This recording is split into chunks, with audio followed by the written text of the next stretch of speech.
Welcome back to another episode of Married Now Widowed. We're your hosts. I'm Kayla. And I'm Nadine, and this podcast is about navigating life after loss through unfiltered conversations. Welcome back, guys. This Welcome back. episode is exciting. We have a special guest. So we have former two-time world champion Billy Dib with us here today. Hi, Billy. Thanks for coming. How you doing? Thank you so much for having me. We're really excited to have you. I'm so excited to be here. Thank you so much. So some of you may know his story, others may not. So Billy lost his first wife, Sarah, to cancer many years ago now. 2015. 2015.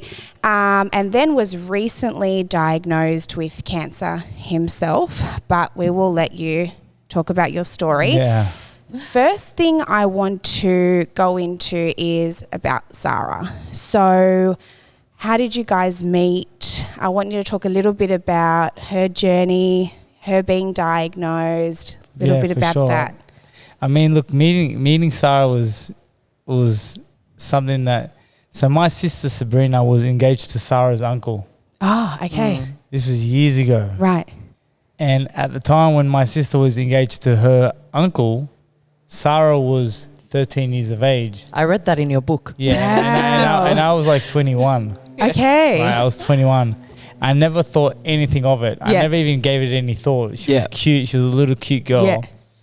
And her mother reached out saying that Sarah's got to do an assignment for school on famous people. Yeah. And she chose to do it on me. Yeah. No way. So she came to my home and we sat down and, you know, I helped her with this assignment and this thing that she had to put together for school, and it was a lot of fun. And, you know, she was just a little cutie, and that was it. That was the end of it. And then my sister and her uncle didn't work out. Yeah. So, you know, obviously the families sort of go in their own direction. Yeah.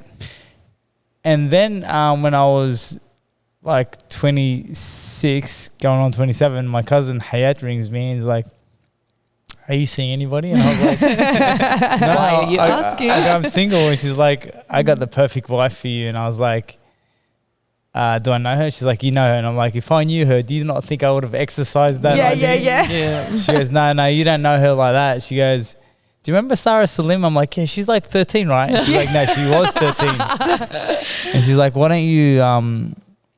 She was like, "I know that they're interested in you. Her family like you a lot, and you know, and I could make that happen." And I was like, "Let me check her out on Facebook." Yeah. So I got on Facebook and we were following each other, but you know, I'd never been the type of person to look at anyone else's profile. Yeah. I never even skimmed it. Like people would message me. I was all. I'll be honest with you. At the time when I met Sarah, it was all about me. Yeah. I was like, it was me, and your only career. me. Yeah, it was all I cared about. That sounds a little bit selfish, but just how I was. I was so motivated on becoming a world champion. I didn't care about anything. You had else. a goal, right? Yeah. And so I messaged her and I was like, "Hey Sarah, how you doing?" She's like, "Oh my God, I'm doing really well. How are you? How's the family?" And I got all the messages still till today. I love that. I've never deleted beautiful. them. Yeah, I screenshotted them. I love that.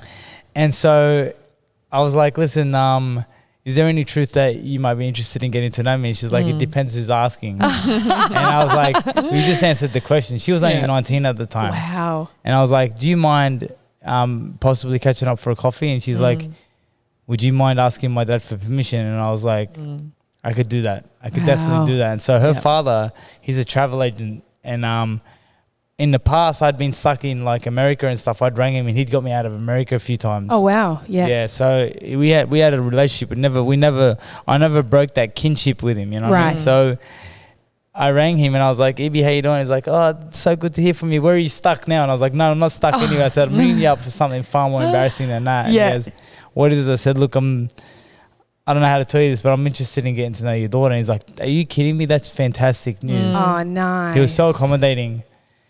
And Sarah had just got through telling me on messages that she was going away to Thailand in a few days and that she'd be back and we could work something out. And then her father was like, I was like, "Look, when you guys come back from Thailand, do you mind if I take Sarah out for a coffee?" And he's like, "I got a better idea. Why don't you come over tomorrow?" Oh, no way. Yeah. Wow. Okay. And I was like, "Really?" And he's like, "Yeah, come over tomorrow. It'll be good to see you. We miss you." And wow. And I was like, "You know what? I'll do that." So I rang my cousin Hayat and I was like, "Look, we're going to their house tomorrow." And she's like, "All right." I go, "So let's just we'll get some sweets Yeah. and we'll head over. You're That's what- dragging her along with you. Yeah, so we got the sweets, and I'll be honest with you, we got there at around, I think it was like 10 o'clock, 10:30.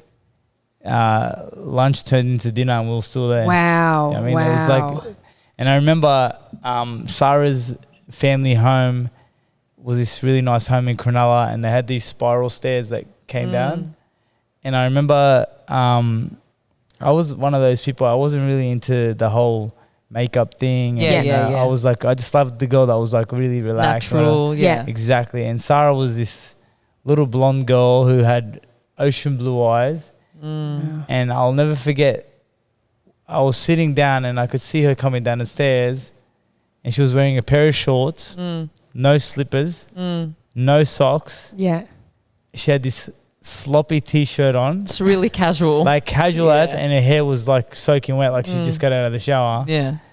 She's like, hey, it's good to see you. And I'm like, yeah, it's really good to see you. But I'll be honest with you, when I seen her walking down the stairs, I was like, oh my God, I've just found my wife. Wow. It was like an instant, like When you know, right? it was instant. Yeah. And her mum and dad had the most amazing personalities. Her mum was so bubbly and like, you know what I mean? And she had a younger sister and her brother Tarek. They were really lovely, and it was just like a beautiful family. And, Wow. and I'm telling you, like, I just felt so comfortable in that day. And so then they're getting ready to go to Thailand in a few days. And so then her father says to me, listen, get your mum and dad to come over tomorrow. Wow. And I was like, man, this is moving quick. Yeah. But you know, traditionally in like the Islamic faith, we try to do things properly, you know what I mean? Of course. And so the next day, my mum and dad and my auntie Hoda and my uncle Hussam, they went with me, and we went and had a conversation. And I got some one-on-one time with Sarah. We had a conversation. She was very shy. You couldn't even touch her hand. You couldn't hug her. Yeah. She was extremely shy. You know what I mean? Like, if you touched her on the face, she would go red. You'd be exposed. Yeah, you know? So it was like complete innocence. Yeah. And her father was like, listen, when we go away and come back, when we come back, then we'll do the fetha. So we'll make it like, we'll make so this. it was in like, those 2 days. We'll make this, you know, known to the people, and we'll give the right intention, and, you know, for Allah wills and everything like that, you guys will get married. And I was like, this is great. You know what I mean? And so he her father was like, listen, you're a grown man. And he goes, and I know you're very mature, and I trust you. You came through the front door. So I trust you with my daughter. I'm happy for you to, you know, to talk to her on the phone. I'm happy for you to come over whenever you want. Every now and then, if you guys want to go out somewhere, I'm happy for that. Yeah. He goes, I know you're mature enough, and you're a good man. Yeah. You come from a good, you know, a good cloth. And I was like, I appreciate that. Yeah. You know? So I had this relationship with him. It was like a father-son thing. Again, you know, what I mean? Like, he already had a son, but he was like my friend. You know what I mean? And I was like, that's beautiful. I was calling him Amweb. He's like, no, don't call me Amweb. Call me Ibi, man. I'm Ibi to you. You know what I mean? And I was like, this is great. And I'll be honest with you, till today, I still love him. Wow. Yeah. And I still think about him. And I think about Tarek and Jasmine. And I think about Garda. I think about them all the time. There's not a day in my life that I don't think about Sarah and her family. They probably don't know that and probably think that I don't feel that way, but I do. I actually genuinely feel that way. Like, there's things that have happened that have separated us, but from afar, I love them still, you know what I mean? And I still send Garda messages every time it's Sarah's birthday, every time it's Sarah's, you know, the time that she passed away. Is that her mum? Yeah, I send it to her mum, all the time. Yeah. And so, you know, like, they went on this holiday and we would talk on the phone, and it was like, go and enjoy your holiday. But she's like, you know, she's like, oh, but I want to talk to you. And, you know, so we'd had these amazing conversations, and then she came back. And then we did this fatha. It was lovely. My brothers came, my sister, like my brother-in-laws, and it was really lovely. And then I had to go to America, and because, you know, I was traveling. I was in I was in the middle of my career, and it was just good times. And then I remember we set the date, so it would be December the 15th, December the 5th, 2015. We'd get married. That was our wedding day. It was set. Sarah had got the dress done up. It was all, you know what I mean? They'd sent me photos of what was the dress was going to look like. Yeah. And, you know what I mean? Her mum eventually, once Sarah passed away, her mum sent me photos of her in the dress. Wow. So, which I never got to see her in the dress, but Of course, I saw the photos. And so, yeah, things were on the up, you know what I mean? When we were getting to know each other, and then I went to in 2005. So it was so she was basically in 2014. Her father decided that he was taking her away on an amazing holiday because her father owned a travel agency, and so they decided that they were going to go somewhere really special, and they ended up doing a tour of America. And I'll tell you, this story that I'll tell you will make the hairs on your arms stand up. I'm not joking. And so they decided they're going to Disneyland. They're going to be doing all these amazing things. They're going to go to New York, Times Square for New Year's Eve. That was her dream. Wow. Yeah. Right? And her father made her dream come true. And so I remember being in the kitchen area, and it was me, it was Garda and Sarah together. And Sarah said to her mum, she goes, "Mum, do you know that this will be the last holiday that I ever take with you guys?" Before she gets married. And she goes, her mum goes, "Why would you say that, Mum?" She goes, "Mum, what are you talking about? Well, since I get married to Billy, we ain't going nowhere with you guys. It's just me and him. We don't want you guys around anyway." I love that. She, like, you know what I mean? Like, there was a genuine love there, you know what I mean? And like, it was like, maybe she sort of looked up to me as well, you know what I mean? Yeah. 'Cause I don't know. There was times where we did have like a couple of tiffs here and there because, you know, the gap of the age was like, you know, she was coming on like 19, 20, and then I was going on 27. So there was a bit of a gap, and I was like, oh, I don't know. I'm trying to navigate through that. Yeah. Because I don't want to be a father figure, but I want to be somebody who, Of you know. course. That's right, And yeah. and as I said to you, Sarah was the type of person, she wouldn't hug you, wouldn't kiss you. Yeah. You know, she was very like Reserved. reserved like that. Yeah. A lot of respect for her dad. She had a lot of respect for her dad. Yeah. And so when she said that, you know, at in the kitchen of her home, Yeah. you know, what she really was saying was that this will be the last holiday that I go on with you guys, because it's like she knew something was coming on. Yeah. And like, honestly, it was crazy because so she's gone to America with my cousin Sarah and her mum and her dad and her brother and her sister. They're going to have this amazing trip. And then something happened, and a friend of mine contacted me from America. And he's like, "Listen, do you want to go to Amir Khan's fight versus Devin Alexander?" And I was like, "I wouldn't mind." And he's like, "Man, let's go. You know, we'll go to Vegas and it'll be great." Yeah. So I rang Sarah. I'm like, "Listen, I'm going to America." And she's like, "Oh my God, you got to come and see us." And I was like, "The thing is, I'm going to go to Vegas. Yeah. You know, you're not going to you guys have already done Vegas. You guys are off to New York." And she's like, "Oh, can we try to make it work?" And I was like, "Listen, if I don't know, could you just imagine we run into each other in transit? Yeah. Could we run, like, it could happen?" Yeah, of course. Because she's going to go through LA. I'm going, and so I get to LAX, but while I'm on the plane, I've watched this movie called Eye Origins, and it's about a guy who photographs people's eyes, and he does research on the human eye and stuff like that. He says he's a doctor, and he finds this girl, and he falls in love with her, and they get married, and she's got the most beautiful eyes. So he takes photos of her eyes and everything like that, and then she dies in a tragic accident. Right. Right? She dies tragically.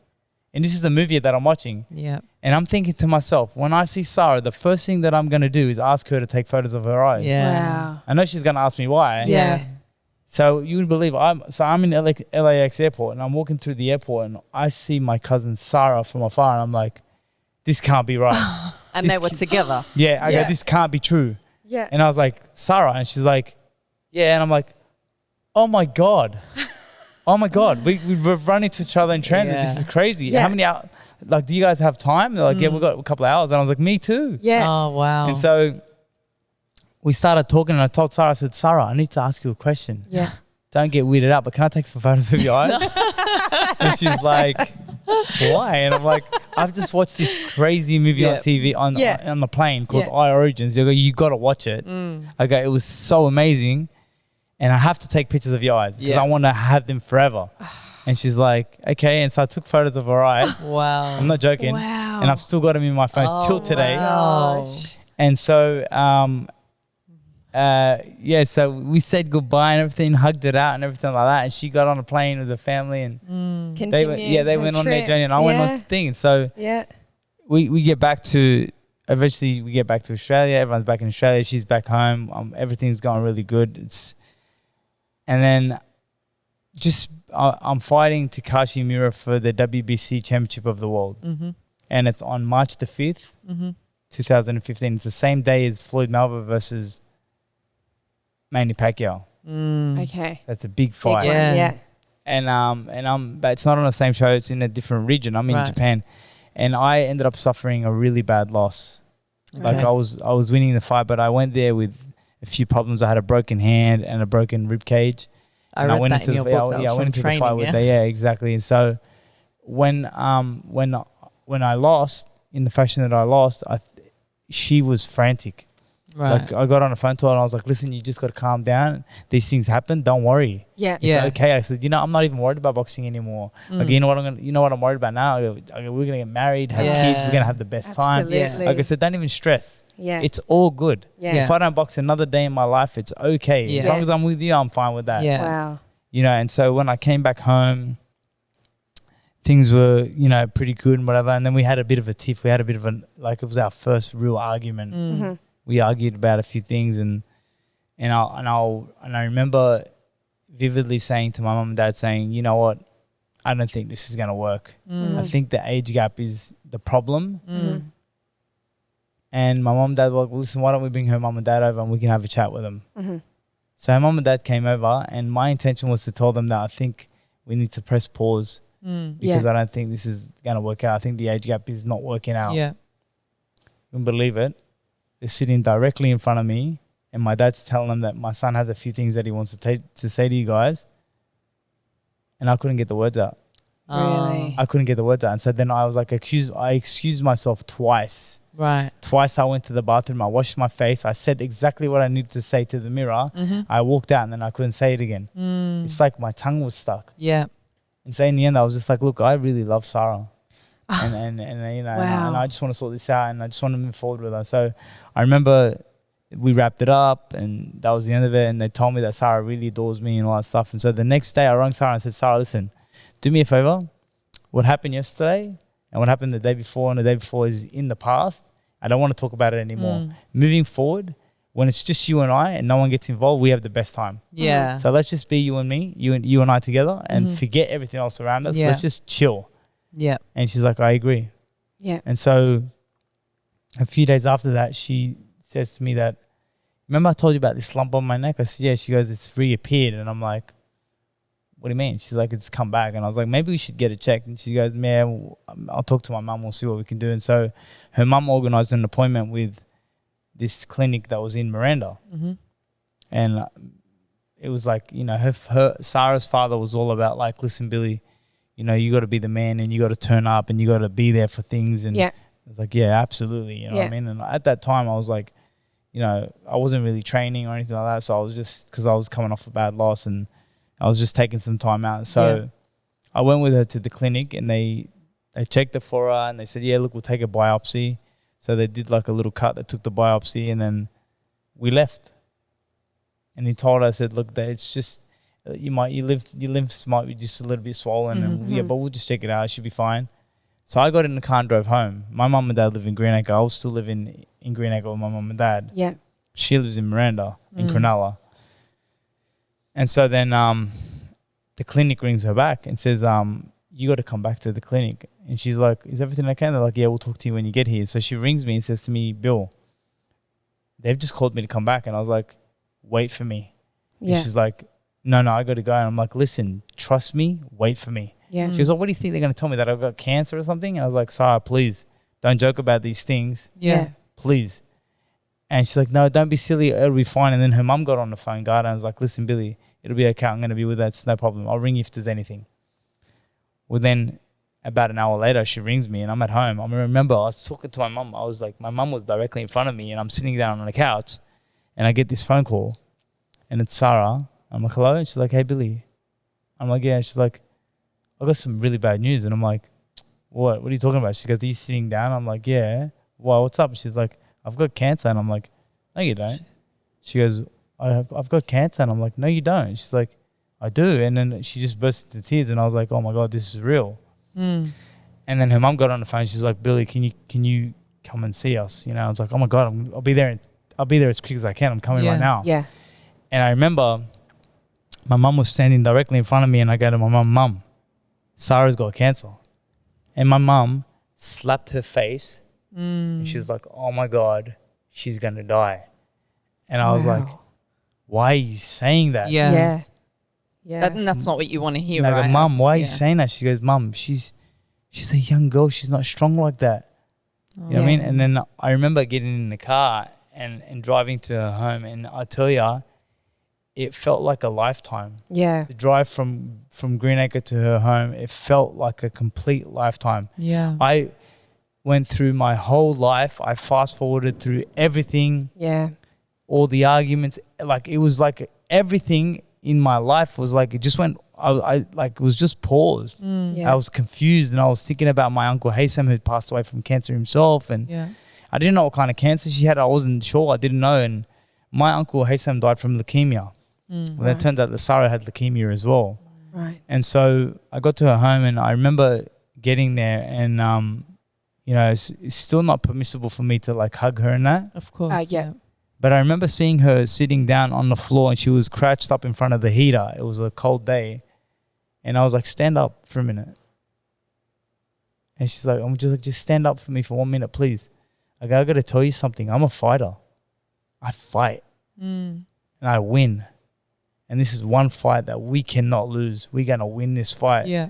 I said, I'm telling you now, we are not going to lose. You understand that?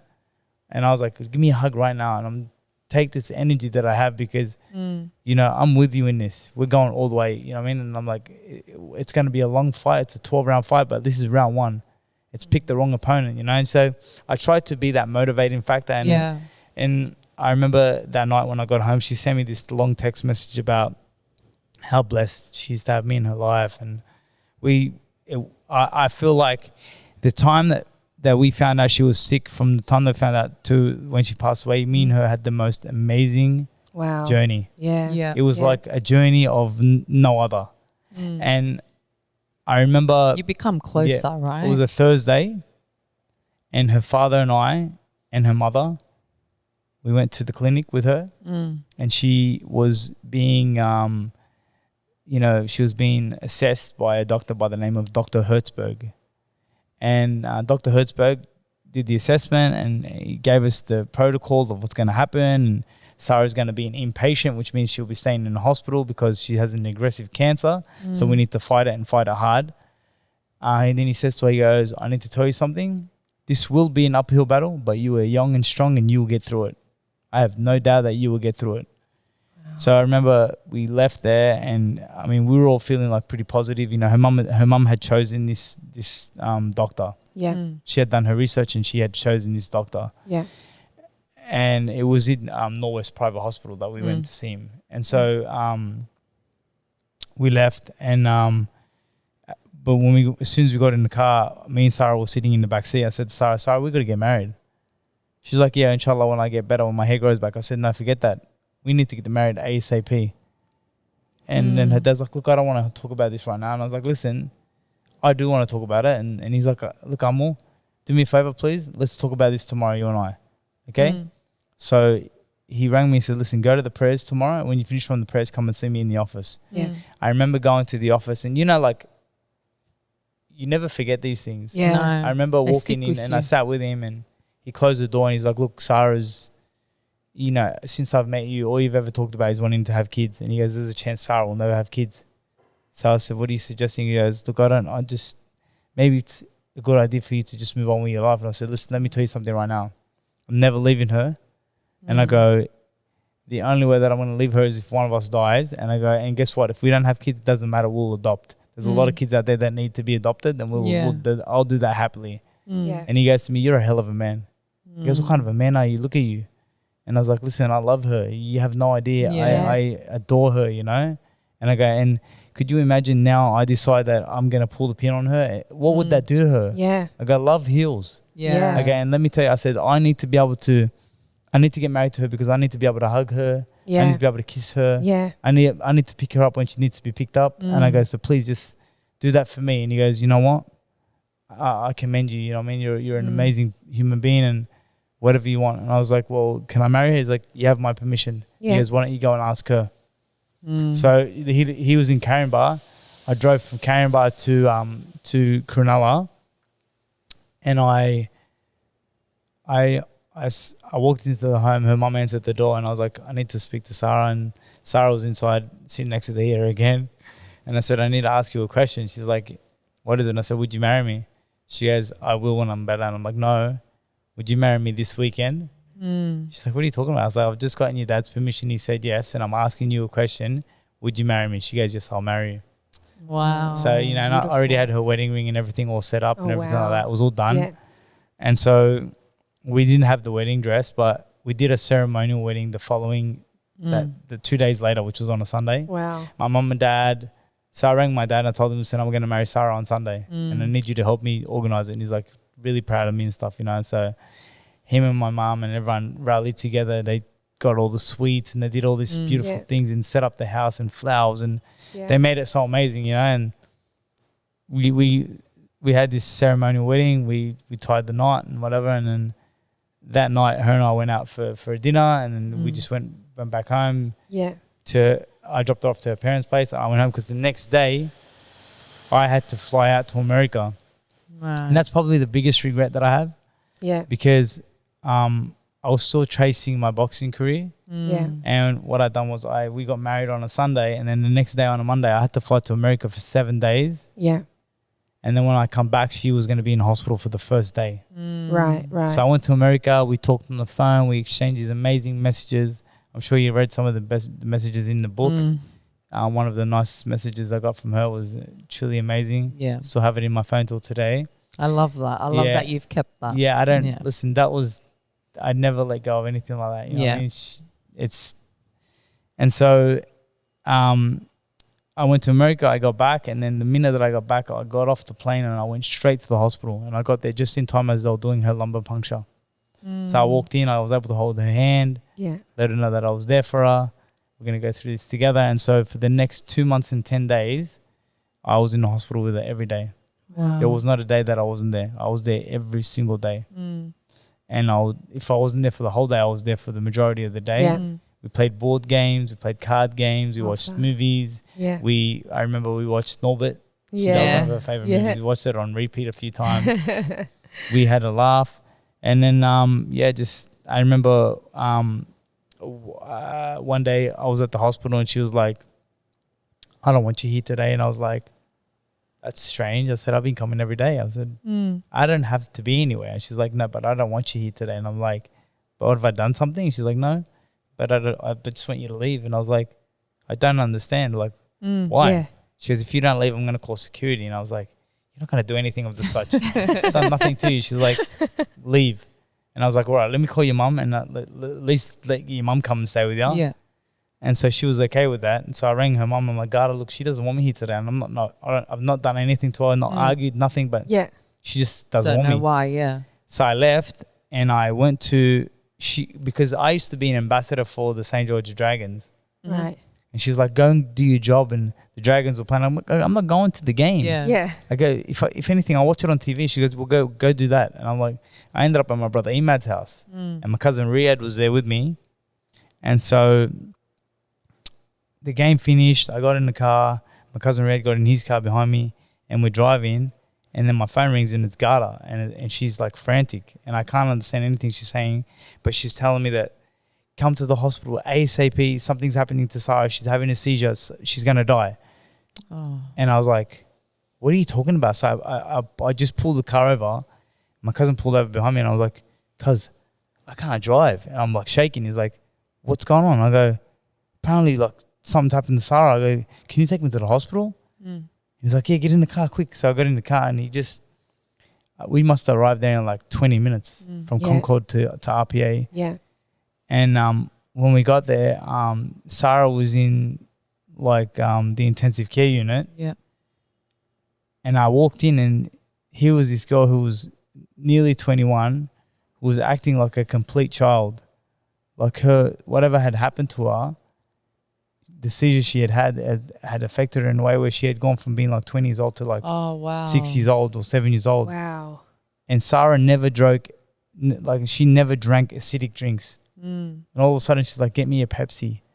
Like, all right. So I give her a Pepsi and then she takes a sip and then she burps and she thinks it's funny. And Really? so she had, like, it was hard for me. And then a few days went on and, you know, I'd come and see her and, you know, like she wasn't talking much anymore and things like that. So, you know, as you know, it gets a bit upsetting and a bit overwhelming. Of course. And then one day she was like, I need you to, she's like, she's showing me her nails. And I'm like, what? She's like, and I'm like, what do you want me to do? You may cut your nails? And she's like, yes. She was all about always looking the part. Yeah. And so I went down and I bought some nail clippers and I come back and I was clipping her nails and I accidentally clipped the edge of her finger. Yeah. And it started bleeding. And I was so mortified about what I had done because when I'd done it to her, she sort of like did that. Yeah. And it scared me. So, you know, I started crying. So I got in the car and I drove home from RPA all the way back home to Greenacre. And then when I got home, I was like, when I arrived in the driveway, I was like, what have I done? Yeah. I just stayed in the car and I just drove back to the hospital. Yeah. Yeah. And when I got there, I was like, you know, I was trying to express to her that I love her. And I'm telling her that, do you know that I love you? And she's looking at me like, what are you talking about? And I was like, I love you. Me. Yeah. And she's just looking at me funny. So then I got a piece of paper out, which actually was the boarding pass from the flight that I just had to America. And I wrote, I love you on it. Yeah. And I showed her. And she put her hand up like that. And I put my hand up and she like this to me. That's beautiful. She closed her hand on my hand. And then, you know, obviously there was a few more days passed. She was in there. And then one night, her dad, I think it just seemed like he had enough because, you know, she wasn't responsive and wasn't really saying much and he was getting frustrated, you know what I mean? And so then he said to her, he goes, listen, Sarah, he goes, I've had enough. Tomorrow when I come back, you're going to talk. You understand that? I'm going to hear you talk. This is it. So I want you to snap out of it. And tomorrow when I come back, you're going to talk. Ya Allah, la ilaha illallah. And he walked out. And as he walked out, she goes, Muhammad Rasulullah. And I was like, what did you say? Wow. And she looked at me like she was in trouble. And I was like, no. Wow. Did you just talk? And she goes, she just looked at me like funny again. And I was like, give me 1 second. And I ran outside and I called her dad back in. I was like, Uncle Ibi, come back for a second. And he's like, what is it? And I said, she's actually talking. She just spoke. And he's like, so he comes back in and I was like, hey, Sarah, one more time for the dummies. Can you tell me what you said to your dad, please? She looks him dead in the eye and she goes to him, La ilaha illallah Muhammad Rasulullah, exactly like that. Wow. And he burst into tears. And I thought they were tears of joy because she's back. Yeah. But later when she passed away, I asked him, why did you cry? And he goes, because I knew she was saying goodbye. Wow. Yeah. And so the next day, I was usually the first one at the hospital all the time. When I got to the hospital, I could see my auntie Hoda in the distance, and my auntie Hoda was very close to Sarah's mum, Garda. She had built like a really, really beautiful relationship with her. And so I could see my auntie in the distance and she was crying.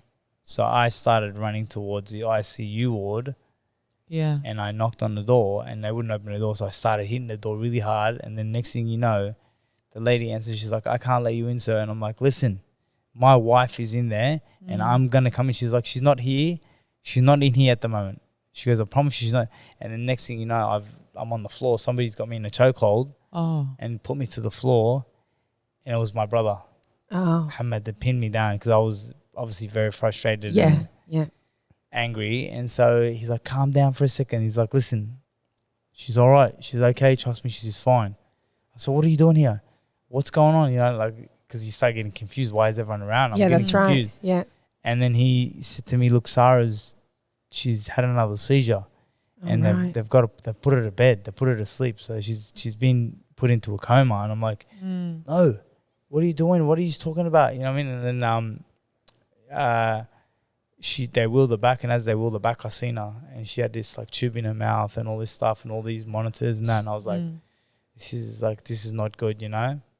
And so her mum starts doing like research to find a better hematologist. Yeah. And she finds this guy, and he was like a complete godsend. So Sarah had taken a complete decline, and I had been telling them that she's got something going on in her brain, because the fact that she asked me to leave that day and then she's had a seizure, there's something going on in her brain. I'm like, you guys have got to look into her brain. Something's going on. Yeah. Well, they ended up finding out that she had a blood clot right in the center of her brain. Wow. And the first thing that Dr. Hertzberg said to us was, there's 3 things that we don't want to happen: pancreas failure, heart failure, or blood clots. Right. And she ended up with a blood clot right in the center of her brain. Wow. And so her mum contacted this doctor and sent him a frantic email and left him a voice message, like begging him. And, you know, we were trying to do whatever we could to save her. And he comes in the next day, and he's got all her paperwork and everything like that. And he's like, listen, Sarah needs to be operated on ASAP. She'll be dead like in no time if we don't. Wow. And so then her father, Ibi, was like, that's your call. That's your wife. And I was like, it's your daughter. And he's like, this is your call, man. This is your this is your wife. You got to make the right call here. And I was like, I said to the doctor, I said, if I don't give you the okay, what happens? She's like, she's going to die. And I go, what if I give you the okay? He goes, she could die on the table.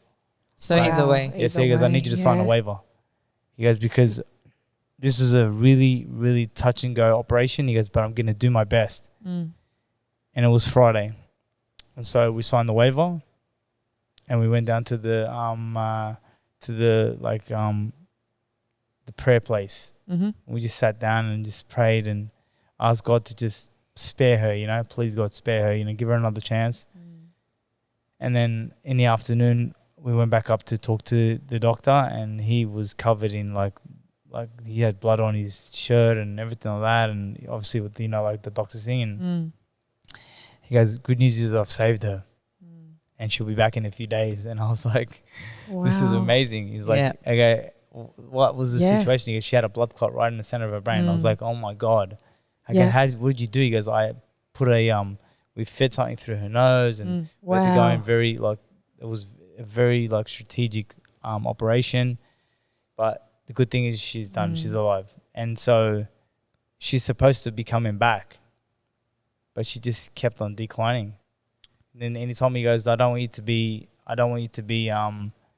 you know, mortified about when you see Sarah. He goes, but I've had to take the top part of her skull out. Right. He goes, and I've had to stitch her head back up. Yeah. He goes, but eventually we'll put the skull back in once her brain like calms down and once the swelling's gone. So you know, it was like very I don't know how to say, you know, it's like it was difficult times. Yeah. And so then as the days went on, things started to decline. This doctor came back, and he said to me, he said, look, I gotta tell you something. I said, it's actually before he actually told me that, I remember we were sitting in a room. It was me, my mother-in-law, Sarah's grandfather, her dad, and my brother Jihad, and the 2 doctors and another female doctor. And basically were telling us that, look, things are looking very good, and, you know, we're trying our best. But, you know, and then when we left the room, the doctor who I told him you're a godsend, he pulled me to the side and he goes, I've got to tell you something. And I said, what is it? And he goes, Sarah's gone. And I'm like, what do you mean? What do you mean she's gone? She's still alive on the machine. He goes, the machine's keeping her alive.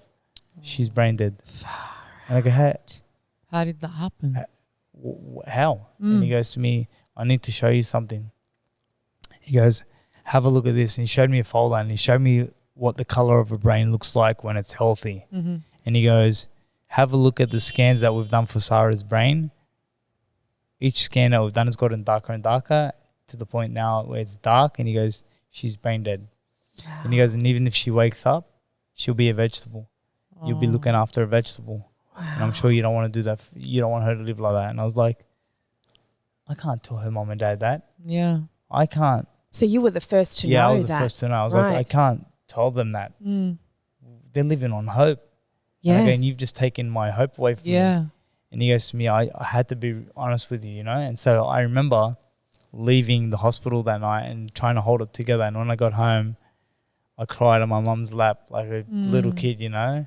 Because it was a lot to have to deal with. Of course. And I was telling my mum she's dead. And mum's like, no, what are you talking about, Habibi? She's not dead. She's in a coma. I'm like, Mum, the doctor told me she's dead. Yeah. And then my mum understood what I was talking about. But I had to play this facade for the next couple of days that, inshallah, she's going to come back. Wow. But I knew what the outcome was if she came back. Only Allah knows, but of course, what this is what you've been told. Yeah, it's what I've been told. And so it was a lot to take in. Yeah. And then I remember waking up one morning and coming to the hospital extremely early. And by this time now, they had let us stay in the hospital with her, like in the last couple of days. But I remember we're going to the hospital one day and I was speaking to Sarah and they told me that she can hear me. And I had asked her if you had seen anything better on the other side and could you like, is there something better on the side? And she lifted her arm. Wow. And dropped it. And I jumped back from my seat and ran outside. And I was like, oh my God, she's waking up. And they're like, this is impossible. She's so heavily sedated. You're wrong. And I was like, are you calling me a liar? Yeah. And then they're like, it could have been an impulse. It could have been a reaction thing. But I asked her a question and she answered the question. I said to her, I asked Sarah the question about, have you seen something better on the other side? Yeah. And she lifted her arm. And I was like, man, it's over.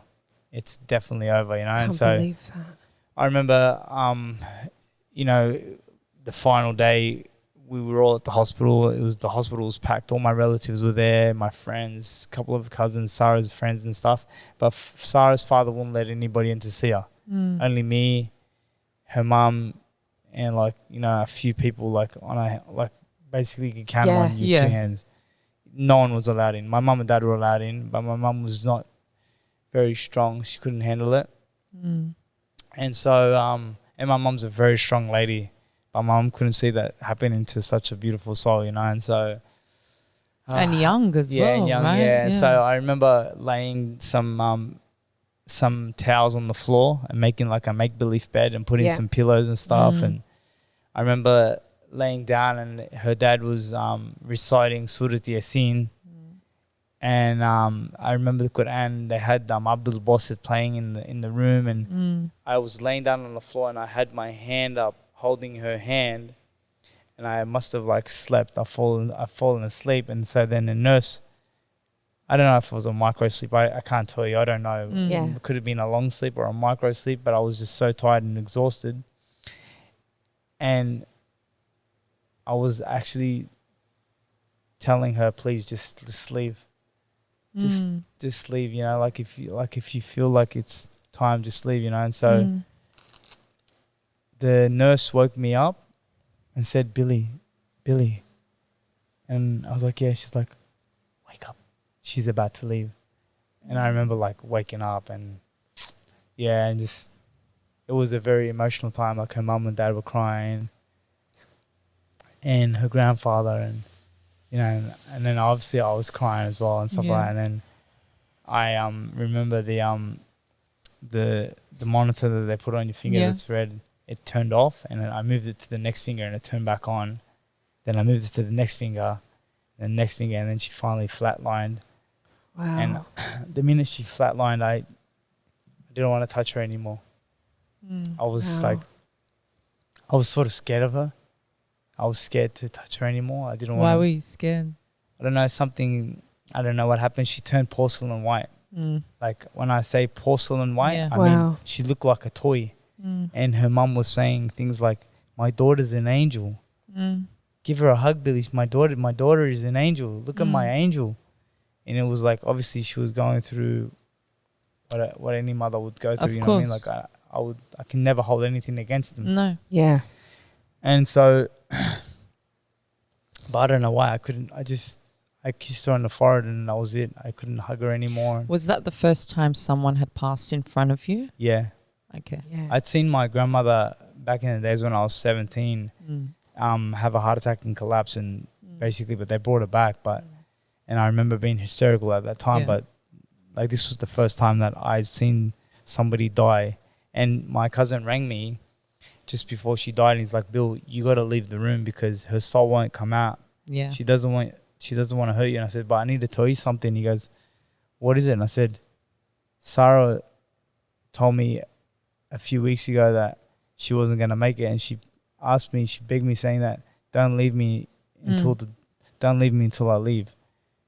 And he's like, what are you talking about? I was like, I'll explain to you when I see her. But I can't leave her right now. I got to stay. Yeah. And then when she flatlined, I got my phone out and I screenshotted the exact time. Yeah. Yeah. Because I wanted it to be with me forever, you know. Yeah, so, of course. I remember walking out and going to the waiting room, and the waiting room had like 30 to 40 people there, and I was like, Sarah left. Stay tuned, guys, for part 2 of this episode. We'll be back next week.